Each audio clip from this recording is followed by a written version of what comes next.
গৌরবের সাথে, গর্বের সাথে বলছি আমার নবী। কার নবী? আপনারাও বলবেন গর্বের সাথে যে আমার নবী, একমাত্র আমার নবী। শুধুমাত্র তার জীবনী লেখার জন্য 1 লাখের উপরে মানুষ এ পর্যন্ত কলম ধরেছে। সুতরাং এক বিশাল মহাসমুদ্র, এটা আলোচনা করে একদিনে আমরা কি শুনতে পারবো? তারপরেও আমি আপনাদেরকে খুব বেশি সময় বিরক্ত করব না। ভাই যদিও 1 ঘন্টার কথা বলছেন, কিন্তু আমি 1 ঘন্টা নিব না আলোচনায়, কারণ প্রত্যেক দিন এখন তো এই মাসটা জুড়েই প্রোগ্রাম চলছে, গলার অবস্থাও একটু বেকায়দা। এজন্য আমি খুব সংক্ষিপ্ত আকারে কিছু কথা আপনাদের সামনে পেশ করতে চাই। আপনারা দোয়া করুন যে এমন কিছু কথা আল্লাহ তাআলা যেন তার এই অযোগ্য গোলামকে বলার তৌফিক দান করেন, যে কথাগুলি বললে, শুনলে, মেনে চললে আমরা সবাই কামিয়াব হতে পারবো। আল্লাহ যেন এমন কিছু কথা বলার তৌফিক দান করেন, বলুন আমিন। প্রিয় ভাই সব, মক্কি জীবনের, নবীজির মাক্কি জীবন, যেটা নবুয়তি জীবন শুরু হওয়ার পরের সেই মাক্কি জীবনের কি শিক্ষা আমরা গ্রহণ করব, সে ব্যাপারে আমরা ভাইয়ের মুখ থেকে চমৎকার আলোচনা শুনলাম। তাহলে বাকি থাকে নবীজির নবুয়তি জীবনের আরেকটা অংশ, সেটা হলো মাদানী জীবন। এখন আমি চেষ্টা করব সেখান থেকে কিছু কথা আপনাদেরকে বলার। তবে মাক্কি জীবন, মাদানী জীবন, এটা আসলে ভাগ করার কিছু নাই, এটা আমরা আলোচনার সুবিধার্থে ভাগ করলাম। কিন্তু নবীজির টোটাল জীবনীটাই আমাদের সারা জীবনের জন্য শিক্ষা, আমাদের সারা জীবনের জন্য দরকার। নবীকে আল্লাহ পাক বললেন, ওমা আরসালনাকা ইল্লা রাহমাতাল লিল আলামিন, সূরাতুল আম্বিয়া 107 নম্বর আয়াত, 17 নম্বর পারা। যে নবী, গোটা সৃষ্টি জগতের জন্য আমি আপনাকে রহমত হিসেবে পাঠাইছি। দেখুন, গোটা সৃষ্টি জগতই আমার নবীকে রহমত হিসেবে পাইল, কিন্তু আমরা নবীর উম্মত হয়ে আমরা কেমন যেন নবীজিকে রহমত হিসেবে পাচ্ছি না। আমরা যদি নবীজিকে রহমত হিসেবে পাইতাম, গ্রহণ করতে পারতাম, তাহলে আজকে আমাদের সব জায়গায় অশান্তি থাকতো না। তাহলে আমরা এখনও নবীকে রহমত হিসেবে পাই নাই। কেন পাই নাই? আমাদের ডিস্টার্বটা কোথায়, সমস্যাটা কোথায়? সেই সমস্যাটা আজকে আমরা ধরব। নবীজি বলেছেন, ইন্নামা বুইস্তু মুআল্লিমান, আল্লাহ পাক আমাকে শিক্ষক হিসেবে পাঠিয়েছে। নবী করিম সাল্লাল্লাহু আলাইহি ওয়াসাল্লাম পৃথিবীতে এসেছেন কি হিসেবে? শিক্ষক। তাহলে তিনি আমাদের শিক্ষক, আমাদেরকে তিনি শিখাবেন আমরা কিভাবে মানুষের মতো মানুষ হব, আমরা কিভাবে আল্লাহর পছন্দনীয় হব, আমরা কিভাবে জান্নাতি মানুষ হব। এই প্রশিক্ষণ দিয়েছেন আমার নবী সাল্লাল্লাহু আলাইহি ওয়াসাল্লাম। তো তিনি শিক্ষক। এখন আমরা জানি যে শিক্ষক ছাত্রদেরকে পড়াবেন, সেই শিক্ষকের তো ছাত্রদের দিকে ফিরতে হবে। শিক্ষক যদি আর একদিক ফিরে পড়ায়, ছাত্ররা কি পিছনে পড়বে? খোঁচাখুচি করবে, সময় নষ্ট করবে, দুষ্টামি করবে। আবার যে ছাত্রদেরকে তিনি শিখাবেন, সেই ছাত্ররা যদি শিক্ষকের দিকে না ফেরে, তাহলে তারাও শিক্ষকের কাছ থেকে কিছু শিখতে পারবে না, উপকৃত হতে পারবে না, লাভ করতে পারবে না কিছু, সে মানুষ হতে পারবে না, অমানুষ থেকে যাবে। আমরা আমাদের সন্তানদেরকে যখন মাদ্রাসায় পাঠাই, স্কুলে পাঠাই, তখন কি বলি? যে লেখাপড়া শিখে একটু মানুষের মতো মানুষ হয়। কেন? জন্মগতভাবে মানুষ হয় নাই? তো এই যে মানুষ হতে পাঠালাম, এই মানুষ হওয়ার জন্য সে যে শিক্ষাটা নিবে, সে যদি শিক্ষকের দিকে মনোযোগ সহকারে না ফেরে, তাহলে সে মানুষের মতো মানুষ হতে পারবে না। তাহলে আমরা বুঝলাম যে শিক্ষকেরও ছাত্রদের দিকে ফিরতে হবে, ছাত্রদেরও শিক্ষকের দিকে ফিরতে হবে। আল্লাহ রাব্বুল আলামিন আমার নবীকে শিক্ষকের দায়িত্ব দিয়া নবীজিকে জানায় দিলেন, আখফিদ জানাহাকা লিমানিত্তাবাআকা মিনাল মুমিনিন। নবী, তুমি তোমার ভালোবাসার ডানা দিয়ে তোমার ইমানদার যারা, তোমার অনুসরণ যারা করে, যে তোমার ছাত্র, তোমার উম্মত, তুমি তাদেরকে তোমার ভালোবাসার ডানায় আগলে নাও। আচ্ছা বলুন তো, আপনি যদি কাউকে ভালোবাসে আগলে নিতে চান, তাহলে কি পিছন দিক দিয়ে নিতে হবে নাকি? কোন দিক দিয়া? সামনের দিক দিয়া।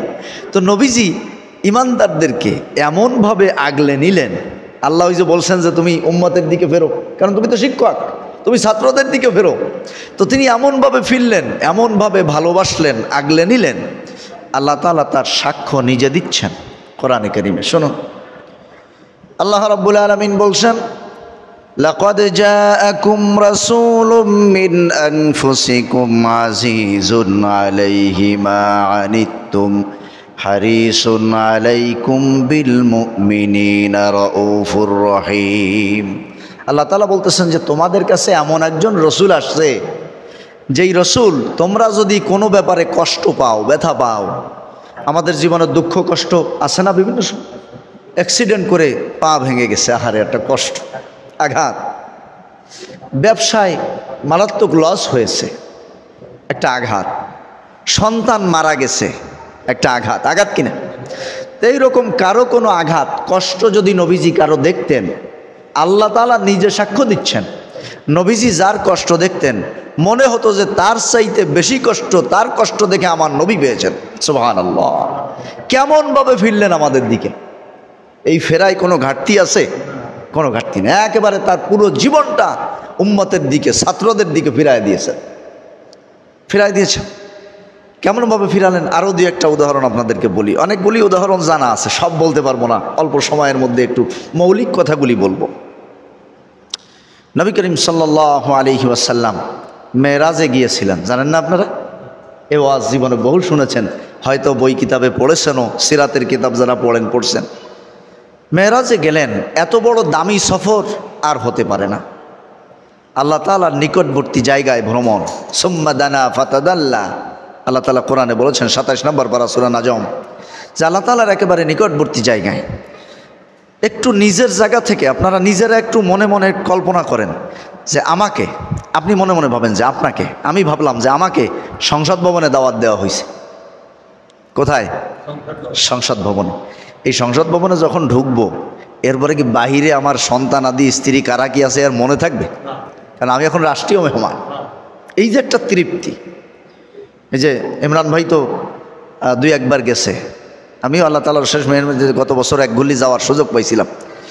তো বাসা থেকে মাঝে মাঝে ফোন দিত, ইন্টারনেটে ফোন দিয়ে বলতো যে তুমি কি আমাদের কথা ভুলে গেলা? আমি তো বাসায় বলতাম যে দেখো, এই জায়গাটায় না আসলে তাকে বোঝানো যাবে না যে আল্লাহ তাআলার ঘরের সামনে দাঁড়াইলে, নবীজির রওজার পাশে ঘুরলে এই ব্যক্তির পৃথিবীতে কিছু আছে, এটা মনে থাকে না। তো এইবার একটু কল্পনার জগতে আনেন, নবীজি এমন জায়গায় ভ্রমণে গেলেন আরশে আজিমে, সে জায়গা আমরা কল্পনায়ও আনতে পারবো না। কত বড় মর্যাদাপূর্ণ জায়গা, দামি জায়গা, এত বড় দামি ভ্রমণ। সেই ভ্রমণে তিনি যখন আল্লাহ তাআলার নিকটবর্তী হলেন, তখন আল্লাহ পাককে তিনি সম্ভাষণ জানালেন, আত্তাহিয়াতু লিল্লাহি ওয়াসসালাওয়াতু ওয়াত-তাইয়্যিবাত। পারেন না আপনারা? কত চমৎকার কথা। অর্থ জানেন না, এই জন্য মজা বোঝেন না। একটু অর্থ পড়বেন, মুখস্থ না করেন, অন্তত একটু দেখে পড়বেন, তাহলে আত্তাহিয়াতু পড়ার সময় একটা মজা কাজ করবে। যেই কথাটা তো আমার নবী আল্লাহ তাআলার সামনে বসে বলেছিলেন, সেই কথাটা এখন আমি বলতেছি।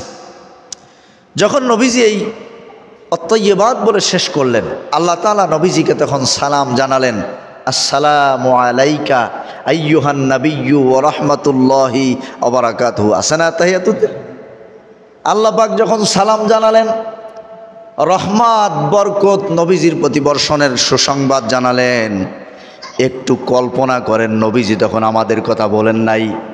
আল্লাহর নবী বললেন, আসসালামু আলাইনা ওয়া আলা ইবাদিল্লাহিস সালিহিন। আল্লাহ বলছিলেন আসসালামু আলাইকা, আল্লাহ বললেন আসসালামু আলাইকা।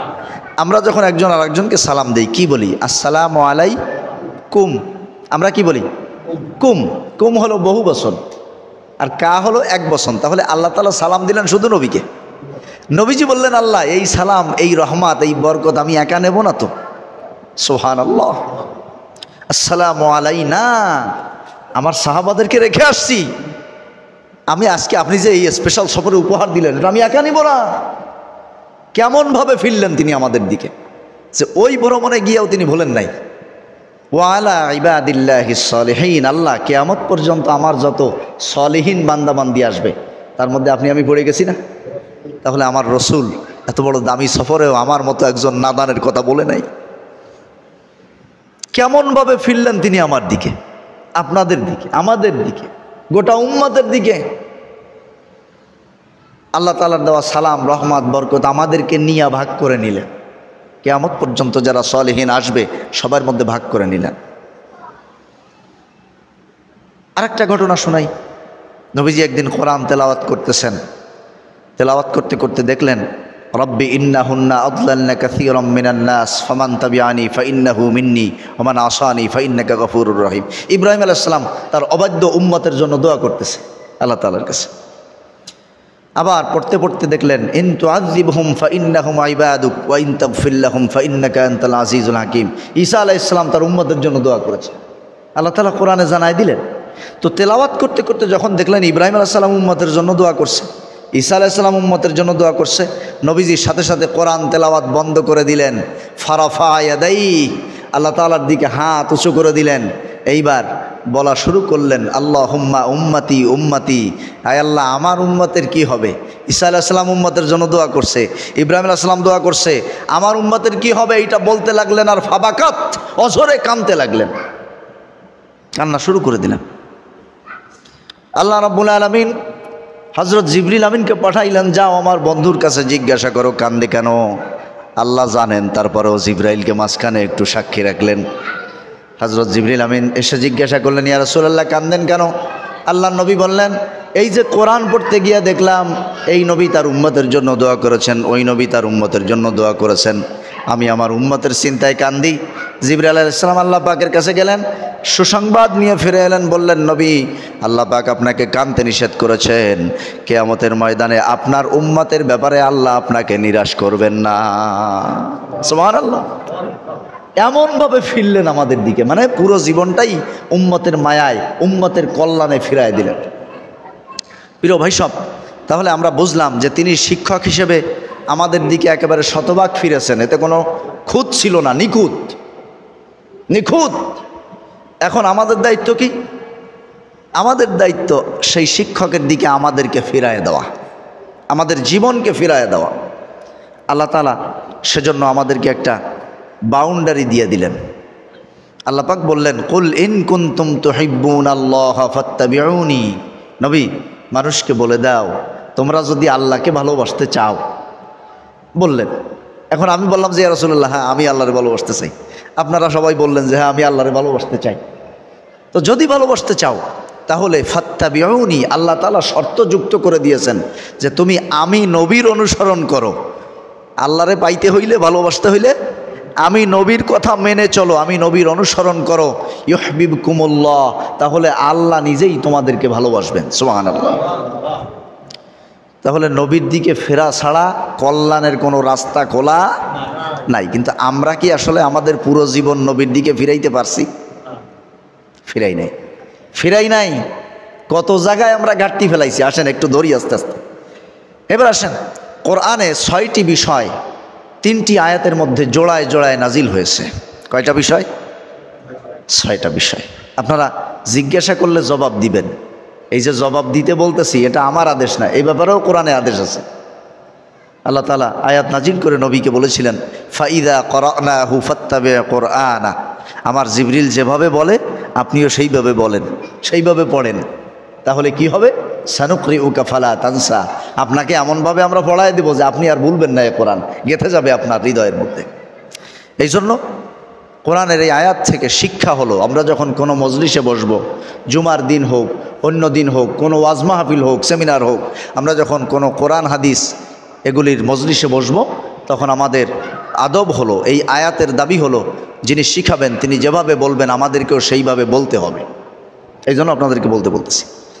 তো যাই হোক, এই যে জোড়ায় জোড়ায় যে 6টা বিষয় নাজিল হয়েছে, জোড়া, এইটা একটা থেকে আর একটা আলাদা করা যাবে না। এই জোড়ার মধ্যে একটা আছে আতিউল্লাহ ওয়া আতিউর রাসূল, আল্লাহ এবং আল্লাহর রসুলের আনুগত্য করো। জোড়া, রাসূলের আনুগত্য বাদ দিয়ে আল্লাহর আনুগত্য করলে আল্লাহ খুশি হবেন না, আবার আল্লাহর আনুগত্য বাদ দিয়ে শুধু রাসূলকে খুঁজলেও আল্লাহ খুশি হবেন না। আল্লাহ এবং আল্লাহর রসুলের আনুগত্য একই সাথে করতে হবে, জোড়া। এরপরে আল্লাহ পাক বললেন, মাইয়ুতির রাসূল ফাকাদ আতা আল্লাহ। মূলত যে ব্যক্তি রসুলের আনুগত্য করলো সে আসলে আল্লাহরই আনুগত্য করলো, কারণ রাসূল সাল্লাল্লাহু আলাইহি ওয়াসাল্লাম ইবাদত করেছেন কার? আল্লাহ তাআলার। এইবার আসেন, আমি শুরুতে যে কথাটি বললাম যে আমরা রসুলকে শিক্ষক হিসাবে নিচ্ছি না, শিক্ষক হিসেবে গ্রহণ করতেছি না, বিধায় আমাদের জীবনে নবী রহমত হিসেবে নবীকে আমরা পাচ্ছি না। এখন আসেন, নবীকে আমরা শিক্ষক হিসেবে কীভাবে নিব? আমার নবী যখন একেবারে নবজাতক, দুধের বাচ্চা, হযরত হালিমাতুস সাদিয়া রাদিয়াল্লাহু তাআলা আনহা তিনি নবীজিকে দুধ পান করানোর জন্য নিয়ে গেছিলেন 2 বছরের চুক্তিতে। এটা আপনারা জানেন, হালিমাতুস সাদিয়া দুধ পানের জন্য নিয়ে গেলেন। তো ওই সময় হযরত হালিমার আরেকটা বাচ্চা ছিল, সন্তান ছিল, দুধের বাচ্চা। তো সেই সন্তানটা, নিজের সন্তানটা বাম স্তন পান করত, আর আমার নবীকে ডান স্তন পান করাতেন। হযরত হালিমা বলেছেন যে আমি বহুবার মুহাম্মদকে আমার বাম স্তন পান করানোর জন্য চেষ্টা করছি, মুখ দেওয়ানোর জন্য চেষ্টা করছি, সে কখনো আমার বাম স্তনে মুখ দেয় নাই। তাহলে আমার নবী আমাকে কি শিখালেন, আমার শিক্ষক হিসেবে কি শিক্ষা দিলেন? এই জাতিকে, উম্মতকে, আমাকে, আপনাকে শিক্ষা দিলেন এইটা যে আমার যেহেতু আরও একটা দুধ ভাই আছে, আমি একাই যদি সব খাই তাহলে আমার ভাইয়ের পেটে ক্ষুধা থাকবে, আমার ভাই বঞ্চিত হবে। তাহলে তিনি দুধের বাচ্চা থাকা অবস্থায় আর একটা দুধ ভাইকে বঞ্চিত করলেন না। আজকে সেই নবীর উম্মত আমরা এক ভাই আর এক ভাইয়ের ঘাড়ে বাড়ি দিয়ে যা পারি তার তাকাড়ি গুড়ে খাই। এইটা মানে আমি সৌদি আরবের কাহিনী বললাম না, এগুলো বাংলাদেশে হয় না, সৌদি আরবটার ওই দিকে হয়। তাহলে আমি কি শিখলাম নবীর কাছ থেকে? এই কাজগুলি যারা করে, একজন আরেকজনের অধিকার নষ্ট করে, সে কি রসুলকে শিক্ষক হিসেবে মানছে? আমার নবীকে সে শিক্ষক হিসেবে মানছে? তাহলে শিক্ষক হিসেবে সে যদি আমার নবীকে না মানে, সে জীবনের টুকটাক এমনি নামাজ রোজা যাই করুক, ও কোনো কাজে আসবে? ও সব শেষ, বরবাদ। এবার আসেন, আর একটু বড় হলো, আমাদের এই যে বাচ্চা কাচ্চাগুলি দৌড়দৌড়ি করতেছে, এদের বয়সে যখন হলো, এরা খেলাধুলা করে না এক জায়গায়, আশপাশের কয়েক বাড়ির বাচ্চারা। এই খেলাধুলা করতে গেলে অনেক সময় এদের মধ্যে একটু ঠোরাঠুরি, গ্যাঞ্জাম ফেসাদ হয়, গুতাগুতি হয়। তখন যার গায়ে বল বেশি, সে বল কম যার গায়ে, ওরে মারিয়ে যেতে। আর যার গায়ে বল কম, ও তো মারতে পারবে না, ও তখন একটু দূরে যাইয়া 4-5টা বাংলা ইংরেজি যা আছে মোটামুটি মুখস্থ, ওইটা একেবারে ঝাড়িয়ে দিয়ে দেয় দৌড়। বাংলা ইংরেজি বুঝছেন তো আপনারা? মানে ও তো আর মসজিদের মধ্যে বলা যাবে না, মসজিদের বাইরেও কি বলা যাবে? না, ওটা বলা যাবে না। তো এইটা বাংলা ছাড়িয়ে দিয়া, মানে ওর যে ভিতরে যে রাগ জমছে যে আমারে মারছিস, তা আমি গালাগালি দিয়ে জিতে যাব। এই যে একজন আর একজনকে আঘাত করা, খেলাধুলায় গিয়ে কটু কথা বলা, আমার নবীর জীবনী খুলে দেখেন, একটা বাচ্চাও কখনো কোনোদিন নালিশ করতে পারে নাই যে খেলাধুলার সময় আমার রসুল কাউকে আঘাত করেছেন বা কাউকে কটু কথা বলেছেন। সুবহানাল্লাহ। তাহলে আমাদের এই বাচ্চাগুলি রসুলের জন্য শিক্ষক, রসুল তাদের জন্য শিক্ষক। তা আমরা যদি আমার নবীর শিক্ষাটা আমাদের এই বাচ্চাদেরকে দিতাম, তাহলে ওরাও ঠিকই খেলার সাথীদের সাথে দুর্ব্যবহার করতো না, মারতো না, গালাগালিও দিত না। কিন্তু আমরা আমাদের সন্তানদেরকে, রাসূল সাল্লাল্লাহু আলাইহি ওয়াসাল্লামকে তাদের সামনে শিক্ষক হিসেবে আমরা উপস্থাপন করি নাই, এই জন্য ওরা গালাগালি করে, মারামারি করে। এরপরে দেখেন, আমার নবী যখন টকবকে যুবক হলেন, 16-17 বছর বয়স, যে বয়সে আমাদের সন্তানেরা একটু ঘোপা ঘাপা আড়ালে সন্ধ্যায় একটু সাইডে সুইডে যাইয়া হালকা একটু গাঁজা টাজা খায়। আপনাদের এলাকায় না খাইতে পারে, কিন্তু এর বাহিরে সব জায়গায় খায়, আমরা খোঁজখবর পাই তো নেই। 2011 সালে আমি একটা পত্রিকা পড়তে গিয়ে অবাক হলাম, 11 সালের কথা। ওই 11 সালে এক বছরে ভারত বাংলাদেশের কাছে 4000 কোটি টাকার ফেন্সিডিল বিক্রি করেছে। কত টাকার? 4000 কোটি। এই ফেন্সিডিলগুলো খাইছে মিকাইল, জিব্রাইল, ইসরাফিল আর আজরাইল আলাইহিস সালাম, এরা খাইছে 4 জনে। কারা খাইছে?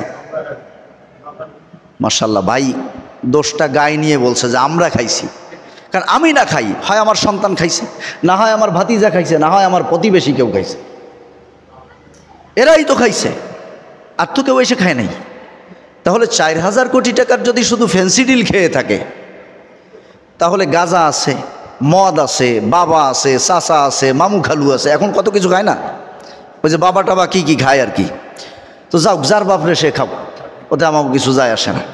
এখন কথা হলো যে এই বয়সে আমার নবীজি কি করতেন, এই শিক্ষাটা আমি আমার এই বয়সের সন্তানটাকে, আমার ভাতিজাকে আমি দিতে পারি নাই।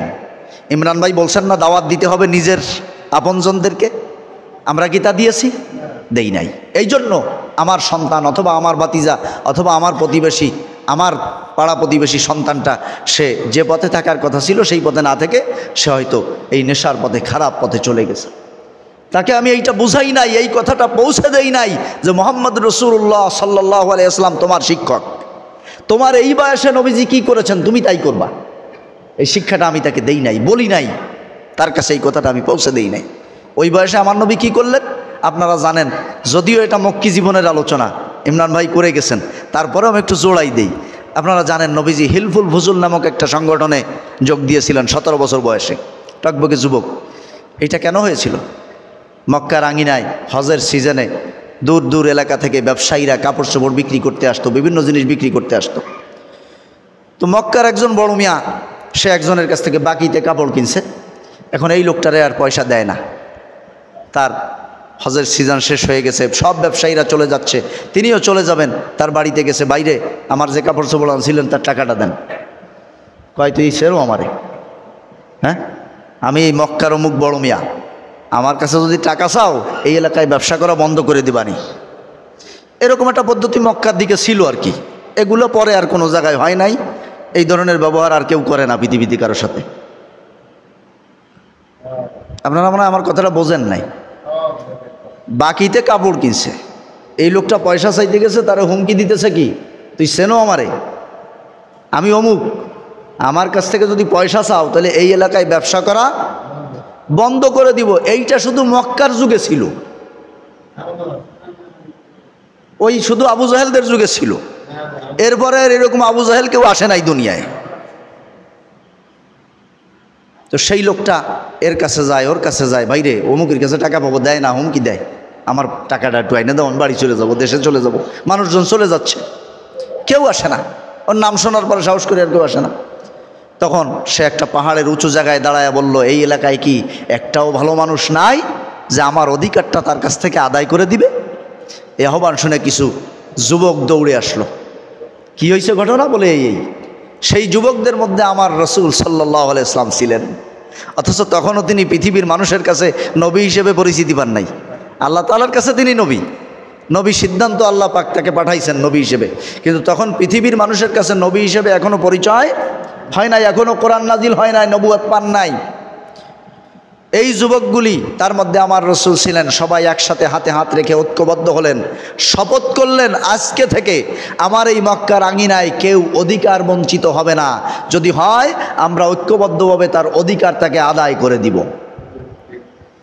তাহলে ন্যায়ের পক্ষে দাঁড়ালেন, ঐক্যবদ্ধ হলেন আমার নবী। তো সেই বয়সে আমার সন্তানটা ন্যায়ের পক্ষে ঐক্যবদ্ধ না হইয়া ও বাগান জোগান ঝোপঝাড় খোঁজে কোন জায়গা যাইয়া দুইটা টান আরামে দেওয়া যাবে। এইবার কি হচ্ছে, বাপ যখন দেখলো যে এই সন্তান আর আমার নিয়ন্ত্রণে নাই, এখন আমি কিছু বললে আমারে মারতে আসে, কারণ তার এখন গায়ে বল হইছে, তখন বাপ আফসোস করে কান্দে আর হুজুরের দ্বারে দৌড়ায় পানির বোতলটা নিয়ে, হুজুর একটু পানিতে ফু দিয়ে দেন। বাইরে আপনি তো ওকে ওর শিক্ষক রসুলকে বানান নাই, তা আপনি না রসুলকে ওর শিক্ষক না বানাইয়া যে গজব আনছেন, ও কি এখন হুজুর পানি ভরে দিলেই সারবে? সারবে। এই জন্য আমাদেরকে জায়গায় আসতে হবে, মূল জায়গায় আসতে হবে। এরপরে আসেন আর একটু সামনে যাই। আরও বড় যখন হলেন, আর একটু বয়স বাড়লো, হযরত খাদিজাতুল কুবরা রাদিয়াল্লাহু তাআলা আনহা পার্টনারে ব্যবসার প্রস্তাব দিলেন যে আমার সম্পদ আপনার শ্রম, ব্যবসা করবেন? নবীজি রাজি হলেন, ঠিক আছে আমি রাজি। হযরত খাদিজাতুল কুবরা রাদিয়াল্লাহু তাআলা আনহার একজন কৃতদাসকে সাথে দিয়া নবীজিকে প্রথম ব্যবসায়ী সফরে পাঠাইলেন মাল কেনার জন্য। সেই সফরে খাদিজার এত লাভ হলো যে অন্য অন্য সফরে এত বরকত। আগেও সে অনেকের সাথে ব্যবসা বানায় দিলেন, আমার চাচারা আছে, আমার আব্বা বেঁচে নাই কিন্তু আমার চাচারা আছে, তারা আমার অভিভাবক, এই প্রস্তাবটা আমার অভিভাবকের কাছে দাও, তারা যদি এইটা ভালো মনে করে গ্রহণ করে আমি তাতে রাজি। আপনার আমার সন্তান কি করে? যদি কোনো মাইয়া একটা মিস কল দেয়, রে আরে মা বাপের দরকার নেই, তুই চল একদিক ভাগে যাই, এরকম ঘটনা মনে হয় ঘটতেছে না দুনিয়ায় এখন আর। আরে এ তো মেয়ে ছেলের কথা বললাম, সন্তান ধুয়ে মা চলে যাচ্ছে। এই নন্দনপুর, বেশি দূরের খবর না, নন্দনপুর আমার পরিচিত একজন মানুষ, দুইটা ছেলে, বড়টা এতটুক, ছোটটা এতটুকু। এই সন্তান দুটোকে থুইয়া মা একজনের সাথে পরকিয়া করে চলে গেছে। আমি আজও পর্যন্ত আমার স্ত্রীর কাছে বলি, আমার স্ত্রীও ওদেরকে চেনে আর কি, আমাদের পারিবারিকভাবে একটা সম্পর্ক ছিল, যাওয়া আসা ছিল। তা আমি আমার স্ত্রীর কাছে বলি যে আমি এখনও পর্যন্ত নিজের মস্তিষ্ককে বুঝাইতে পারতেছি না যে এই বাচ্চাটা রেখে মা কিভাবে আর এক জায়গায় থাকে। এইটা আমার ব্রেনে এখনও কাজ করে না, এখনও। আজকে এই যে এখন কথা বলতেছি না, এখনও কাজ করে না আমার ব্রেনে, যে মা কিভাবে এই সন্তানটা রেখে আরেকজনের কাছে গেল, কিভাবে সম্ভব? তাহলে আমি যদি আমার সন্তানটাকে, আমার এলাকার যুবকটাকে নবীজিকে শিক্ষক বানায় দিতাম, তার নবীজির শিক্ষা যদি তার কাছে পৌঁছে দিতাম, দাওয়াত দিতাম, তাহলে ওর কাছে যত বড় জায়গা থেকে প্রস্তাব আসুক ও তারে নিয়ে বাইরে যাইতো না, ও এই দায়িত্বটা গার্জিয়ানের উপরে দিয়ে দিত, অভিভাবকের উপরে দিয়ে দিত। কারণ ও নবীজির জীবনী থেকে শিখেছে যে প্রস্তাব আসলে সেই দায়িত্বটা অভিভাবকের কাছে দিতে হয়। অভিভাবক দায়িত্ব নিয়ে আনন্দ উপভোগ করে তারা আত্মীয়তাই করবে। এরপরে আসেন আরও সামনে যাই। এরপরে তো মাক্কি জীবনে নবুয়ত পাইলেন, নবুয়ত পরবর্তী। এখন আসেন নবীজি যখন মদিনায় গেলেন, শেষ পর্বটা আমরা অগ্রসর হই। মদিনায় যখন গেলেন, মদিনায় যাওয়ার পরে মদিনার লোকেরা বারবার এসে নবীজিকে গোপনে মিটিং করে করে প্রস্তাব দিচ্ছিল, ইয়া রাসূলুল্লাহ, আপনার আহ্বান, আপনার দাওয়াত তো এরা গ্রহণ করলো না, আপনি মদিনায় আসেন, আমরা আপনাকে গ্রহণ করার জন্য অপেক্ষায় আছি। আমরাও আমাদের সফরে দেখছি মক্কার লোকদের মন মানসিকতা একটু রুক্ষ রুক্ষ ভাব, কিন্তু মদিনার মানুষের এখনও পর্যন্ত মদিনার মানুষের মন মানসিকতা খুবই নরম, খুবই নরম। তো যাই হোক, এক পর্যায়ে যখন নবীজি মক্কায় আর টিকতে পারেন না, হিজরতের অর্ডার হয়ে গেল, হিজরত করে চলে আসলেন হযরত আবু বকর রাদিয়াল্লাহু তাআলা আনহুকে সঙ্গে করে নিয়ে মদিনায় আসলেন। মদিনার লোকেরা খুশিতে বাগবাগ হয়ে যে কবিতা পড়ছিল তাও আমরা মাঝে মাঝে পড়ি, তলা আল বদরু আলাইনা মিন সানিয়াতিল বিদা, পড়ি না আমরা, পড়ছি না একসময়? তো যাই হোক, এরপরে তারা গ্রহণ করে নিল, গ্রহণ করে নিয়ে একবারে নবীজিকে তারা মদিনার নেতৃত্বের দায়িত্ব দিয়ে দিল, যে আপনি আজকে থেকে আমাদের মদিনার নেতা, আপনার হুকুমে, আপনার অধীনে আমরা মদিনায় আমাদের মাদানী জীবন আমরা পরিচালনা করব। তাহলে রাসূল সাল্লাল্লাহু আলাইহি ওয়াসাল্লামের এই জীবনী থেকে আমাদের শিক্ষা কি? নবীজির শিক্ষা যারা আমাদের মধ্যে প্রচার করে, আমরাও তাদেরকে আমাদের নেতা বানায় দিব। এটা তো শিক্ষা, এইটা তো শিক্ষা। সম্মানিত ভাই সব, এইসব কথা বলতে গেলে আমাদের অনেক ভাইরা ভাবে যে হুজুর এই রাজনীতির মধ্যে ঢুকে গেল। না, সহজ কথাটা বোঝার চেষ্টা করুন। রাসূল সাল্লাল্লাহু আলাইহি ওয়াসাল্লাম যদি আপনার সব জায়গার নেতা হয়, রসুলের শিক্ষাওয়ালা মানুষগুলি যদি আপনার সব জায়গার দায়িত্ব পায়, আপনি মসজিদের একজন ইমাম রাখেন, নেতা রাখেন, কত চুলচেরা বিশ্লেষণ করেন, কোনো ডিস্টার্ব আছে কিনা, কোনো ঝামেলা আছে কিনা, সব ঠিকঠাক আছে কিনা, হুজুরের বউ ঠিকমতো চলাফেরা করে কিনা, হাজারো বিচার বিশ্লেষণ করে তারপরে দেন। দেখেন, এই যে যারে এইখানে অল্প কয়েকজন মুসল্লির দায়িত্ব দিলেন, ওনার কাছে এই মুসল্লিদের নামে গমও আসবে না, চাইলও আসবে না, তেলও আসবে না, এই মুসল্লিদের চলাচলের রাস্তার পিচও আসবে না, ইটও আসবে না। তো ওনারা যদি এত বাঁচেন, তাহলে আপনার যে ইমামের দায়িত্ব আপনি যারা দিলেন, যার কাছে এইগুলো আসবে, সেই ইমামরে আপনি আরে না বাইসা না খুইটা আপনি গসাত করে দায়িত্ব দিয়ে দিলেন, আর সে সমানে খাইল। এরপরে আপনি দেখলেন কি রাস্তায় চলতে গেলে উচট খাই, কারণ ওই উচট খাওয়া জায়গাটুক সে খাই ফেলাইছে, ওইটুক সে খাই ফেলাইছে, ওটুকু আসছিল কিন্তু সে খেয়ে ফেলছে, খেয়ে ফেলার কারণে আপনি উচট খাচ্ছেন। এখন আপনি কি করতেছেন? মসজিদে এসে কাঁদতেছেন, আল্লাহ শান্তি দাও, সব কিছু একটু ঠিকঠাক করে দাও। তা আপনি নিজেই তো শান্তি চান না, তা আপনি আল্লাহর কাছে শান্তি চাচ্ছেন। প্রিয় ভাই সব, এইবার নবীজি যখন মদিনার নেতৃত্বের দায়িত্বটা পেলেন, তখন কি করলেন দেখেন। মদিনায় বসবাসরত ইহুদিদের সংখ্যা ছিল মেলা, 3টা গোত্র।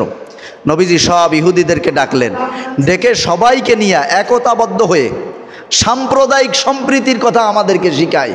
এখন কিছু সুশীল সমাজ আমাদেরকে শিখায় যে সাম্প্রদায়িক সম্প্রীতি। আর বেটা, তোমার যদি সাম্প্রদায়িক সম্প্রীতি শিখতে হয়, তুমি আমার নবীর জীবনী থেকে শেখো। তিনি মদিনায় গেলেন, দায়িত্ব পাইলেন, একচেটিয়া ব্যবহার আচরণ করলেন না, ইহুদিদেরকে ডাকলেন, ডেকে বললেন যে আসো, আমরা একতাবদ্ধ হয়ে একটা চুক্তি করি যে এই মদিনার উপরে যদি কেউ আক্রমণ করে, আমরা যে যে ধর্মের হও না কেন, আমরা ঐক্যবদ্ধ হয়ে আমাদের মদিনাকে রক্ষা করব। একটা সনদ তিনি করলেন, এইটার নাম মদিনা সনদ। কথা কি বুঝতেছেন? এইটার নাম মদিনা সনদ। যাই হোক, তো নবীজি যখন মক্কায় দুর্বল ছিলেন, তখন শত্রু ছিল একটা, শুধু মুশরিক, মক্কার মুশরিকেরা। নবীজি মদিনায় যাওয়ার পরে যখন দায়িত্ব পাইলেন, তখন এই খবর পাওয়ার পরে মক্কার মুশরিকদের কলিজা জ্বলে যাইতে লাগলো, যে যারে আমরা মোটে বাঁচতে দেবো না, সে এখন ওই জায়গায় যেয়ে বড় একজন নেতা হয়ে গেছে, এ তো সহ্য করা যায় না। এইবার ওরা মদিনার মুনাফিকদের কাছে চিঠি লেখে, যে হয় ওদেরকে বের করে দাও, আর না হয় আমরা কিন্তু মদিনায় আক্রমণ করে তোমাকেও এই সাথে মারব। এখন মদিনায় শত্রু হইল আরও 3 গ্রুপ। কয় গ্রুপ? মক্কায় ছিল শুধু মুশরিকরা, মদিনায় শত্রু হলো ইহুদিরা, মদিনায় শত্রু হলো মুনাফিকরা, মদিনায় শত্রু হলো একদল বেদুইন ডাকাত। সিরিয়া থেকে যে ব্যবসার রাস্তাটা ছিল, ব্যবসায়ী কাফেলা যাওয়া আসা করত, ওই রাস্তার পাশে মদিনার লোক না, তারা বাহিরে থেকে এসে ওইখানে ঘর বাঁধা বসবাস করত, আর বিভিন্ন ব্যবসায়ী কাফেলার উপরে হামলা করে ডাকাতি করত। এই যে 4 প্রকারের শত্রু মোট এখন যুক্ত হইল।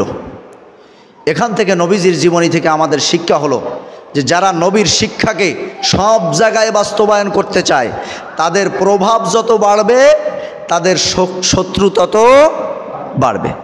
নবীজি যত দায়িত্বের জায়গায়, যত বড় অবস্থানে উঠতে লাগলেন, শত্রু তত বাড়তে লাগলো।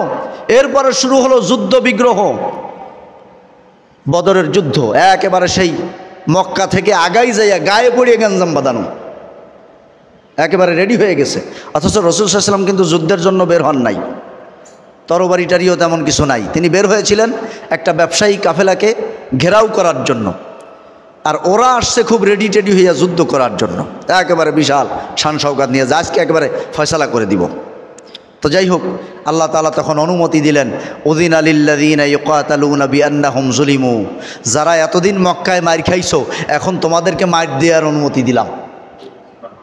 সুবহানাল্লাহ।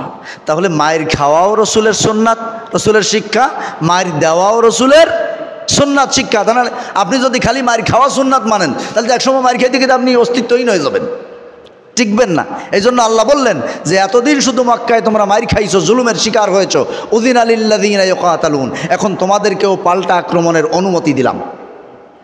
জিহাদ যুদ্ধ তখনও ফরজ হয় নাই, কিন্তু পাল্টা আক্রমণ আসলে এইটার পাল্টা দেওয়ার জন্য অনুমতি পাইলেন। এরপরে আল্লাহ পাক বললেন কোথায় কোথায় মারতে হবে শত্রুদেরকে, তাও আল্লাহ শিখাই দিলেন কোরআনে। ফাদরিবু ফাওকাল আনাক অদরিবু মিনহুম কুল্লা বানান। আল্লাহ তাআলা বললেন যখন তাদের সাথে তোমাদের মোকাবেলা হবে, ফাইদা লাকিতুমুল্লাযীনা কাফারু ফাদরবার রিকাব, যখন তাদের সাথে মোকাবেলা হবে তখন তাদেরকে তোমরা আঘাত করবে ফাওকাল আনাক, ঘাড়ের উপরে, আর কুল্লা বানান, প্রত্যেক গিরায় গিরায় মারবা। আল্লাহ তাআলা কৌশল শিখাইয়া দিলেন। নামাজ রোজাও আল্লাহ যেমন শিখাইলেন, আবার যুদ্ধের ময়দানে সত্যকে প্রতিষ্ঠিত করতে গেলে বাতিল আক্রমণ করবে, আপনার উপরে ক্ষেপে আসবে, তেড়ে আসবে, সেজন্য সেখানের পদ্ধতিটাও আল্লাহ তাআলা শিখাই দিলেন নবীজির মাধ্যমে। এবং নবী করিম সাল্লাল্লাহু আলাইহি ওয়াসাল্লাম তার জীবদ্দশায় যতগুলি যুদ্ধ মাদানী জীবনে হয়েছে, সমস্ত যুদ্ধগুলিতে তিনি হয় সেনাপতি হিসেবে দায়িত্বে তিনি গেছেন, আর তিনি না গেলেও যে সেনাপতি নিযুক্ত করে দিয়েছেন তাদেরকে যুদ্ধের কৌশল আমার নবী শিখাই দিয়েছেন। তাহলে আমার নবী যেমন মসজিদের ইমাম, আমার নবী তেমন যুদ্ধবিদ্যার ইমাম, আমার নবী তেমন সমাজ পরিচালনার ইমাম। আজকে আলেম যারা, আলেমরা নবীর ওয়ারিস। আলেমরা কি? নবীর ওয়ারিস। আল্লাহ নবী বলেছেন যে আলেমরা হলো আমার নবীদের ওয়ারিস।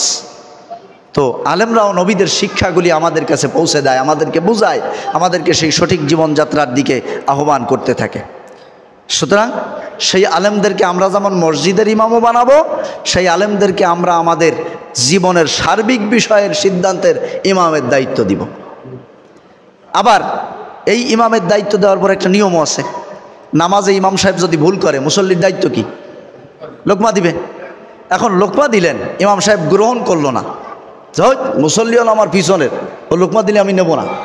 যদি ইমাম সাহেব এরকম আচরণ করে, তাহলে আপনি আবার লোকমা দিবেন, আবার দিবেন। 3 বার দেওয়ার পরেও যদি ইমাম সাহেব গ্রহণ না করে, শরীয়তের সিদ্ধান্ত হলো ইমামকে টান দিয়া পিছনে নিয়া আর একজন সামনে গিয়া ইমামতি করে বাকি নামাজ শেষ করবে।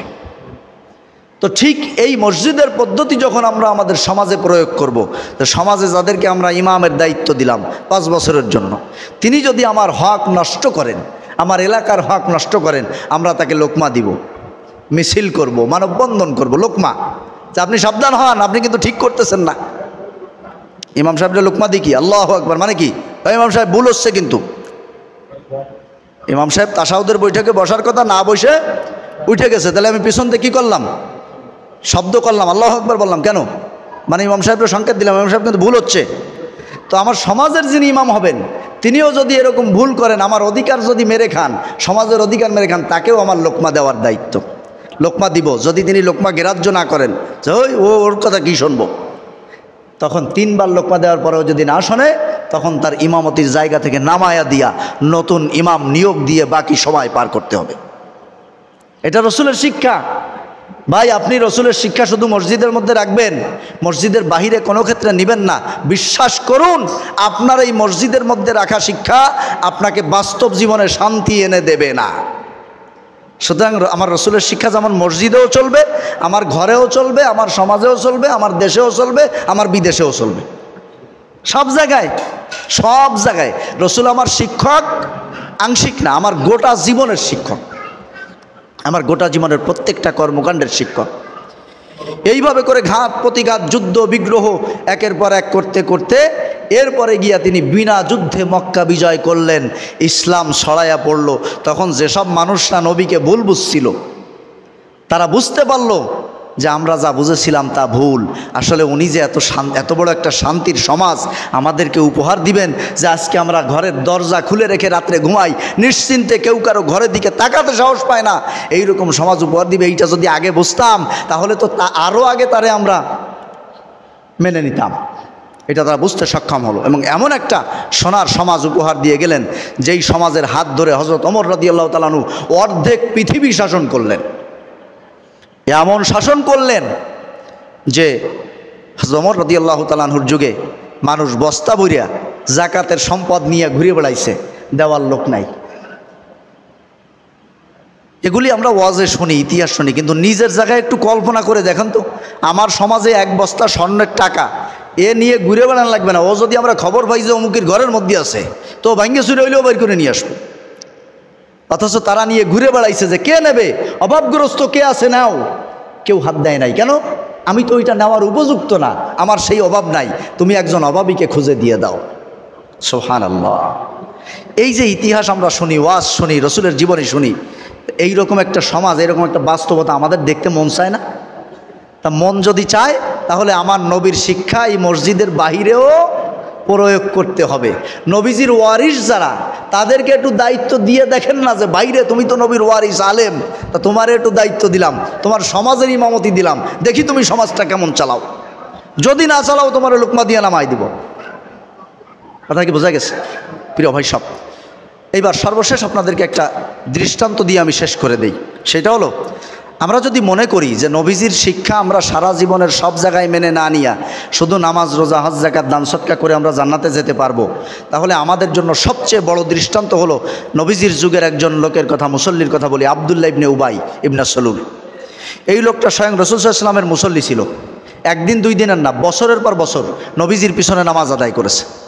আমার তো মনে হয় আমরা যদি কেউ নবীজির পিছনে 1 ওয়াক্ত নামাজ পড়তে পারতাম, 1 ওয়াক্ত, 1 মাস লাগবে না, 1 ওয়াক্ত যদি সরাসরি রসুলের পিছনে পড়তে পারতাম, আমার মনে হয় আমার জ্বালায় রাস্তা দিয়ে কেউ আটতে পারতো না।